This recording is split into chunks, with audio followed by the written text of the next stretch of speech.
Science would in time catch up with some of these toxic chemicals. DDT would be banned 10 years later, just as Rachel Carson had predicted.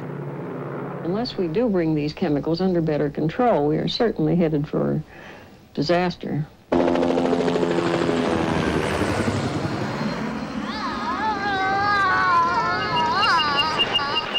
The first generation of children exposed to pesticide residues are now adults. These are the children of the second generation. Anybody else have yellow? Only now, pesticide use on food crops has increased more than 150%. More juice, please. Okay, just a minute. Many child specialists are growing concerned that legal pesticide residues, what are called tolerances, have been set for adults. On some foods, those legal residues may be too high for children. It's very hard to prove that any child has ever become ill from these chemicals. Imagine that you're the pediatrician and a child comes into the office and she's got a little tearing, a little diarrhea, a little nausea, maybe a little jitteriness. Who would think to make the diagnosis of a pesticide poisoning? It's a very difficult diagnosis to make. So saying that there's no proof that it's occurring in humans doesn't mean that the safety margins are acceptable and that the system is rational. We're finding that risk is very much front-loaded. If you're going to be exposed to sort of the same pattern of pesticide residues in the food you eat, you're going to experience the vast majority of your cancer risk by the time you're 10. Charles Benbrook was the director of the Board of Agriculture at the National Academy of Sciences for 7 years. The NAS was commissioned by Congress to examine whether the pesticide residues legally permitted on food were safe for children. Benbrook was put in charge of the study, Pesticides in the Diets of Infants and Children, in July 1988. The study was due more than 2 years ago.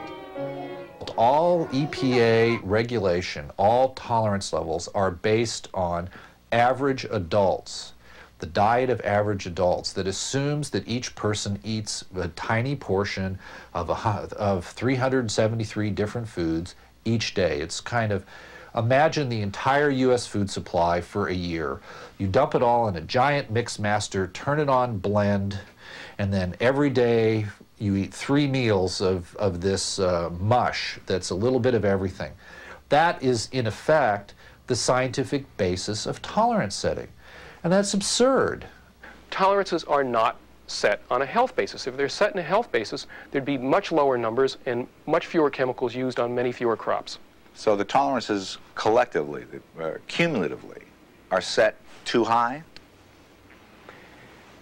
If you sit down and you add up what any citizen, but particularly a child, would likely eat, and you add up what the government permits in that food, you find out that the government is permitting 100, 500 times as much chemical in the food as a health-based number would dictate. What exactly do we know about the dangers of pesticides in our food? The Environmental Protection Agency, EPA, is responsible for making sure that 20,000 agricultural products legally registered for use on food crops are safe. This is one of their labs. Only this lab is not even capable of testing the safety of pesticides. All of the tests to prove these chemicals are not hazardous to humans are done by the companies that make them. Can the American people trust the data that comes from an industry that has millions of dollars at stake in the product it's trying to sell? I think that our industry is trustworthy. It has earned the trust. It has the track record of performance and support to the American farmer with very effective products that have allowed the American farmer to provide us with the most abundant and safest food supply in the world. But on top of that, we invite the public and you to give us a tough look, close examination, and watch us carefully, because we understand that the public has a right to ask tough questions, and we have an obligation to provide the answers.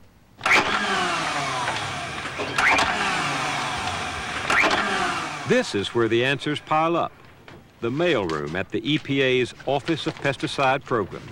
Here's some more. Data from chemical companies pours in literally by the ton. Toxicology reports, animal test data, cancer studies. Every day, an avalanche of paper descends on the EPA. We've got some more submissions for you. Great.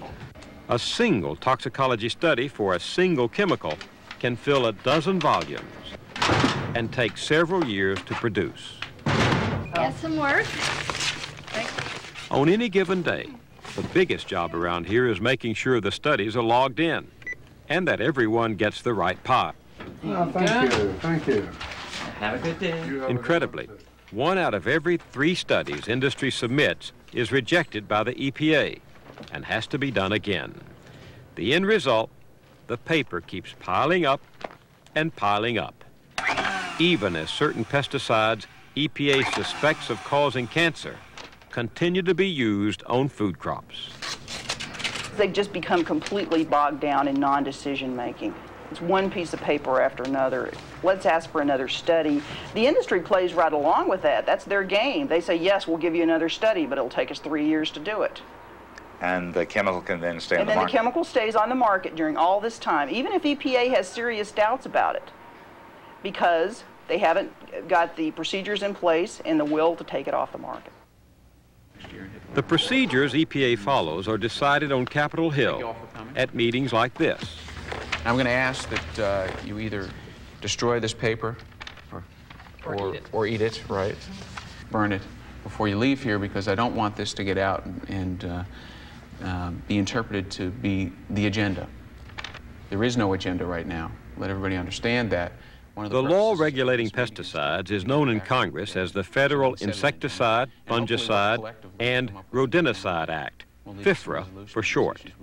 Could we continue to try to work on where we left off in July or August in terms of trying to finish up those discussions? Rounding the corners. This meeting in the House Agricultural Committee involves staffers from Congress, is a growing concern.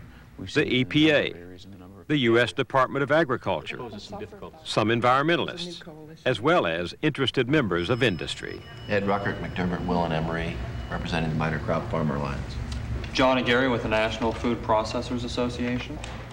21 years ago, in 1972, Congress ordered the Environmental Protection Agency to test all pesticides then on the market for potential health hazards. The job was supposed to take 5 years. The current deadline is 25 years later, 1997. Although EPA acknowledges that they're probably not going to meet those deadlines, is that fair to say, guys? Yes? Yes. Okay, just want to make sure. This is what the law required. Congress ordered EPA to make sure the 620 pesticide chemicals then on the market were safe. So far, EPA has approved the health safety data for only 19. That's just 3%. One reason that program failed is political. I think that the reason that those programs were abandoned is that, first off, during the Reagan administration, they were advocating a position of pulling government out of certain areas.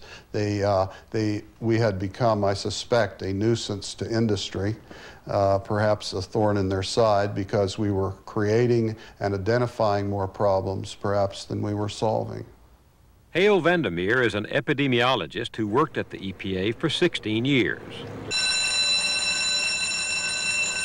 We had created a network of pesticide laboratories that were there with the capability to do all kinds of chemistry to identify pesticide residues in all sorts of human and biological substrate.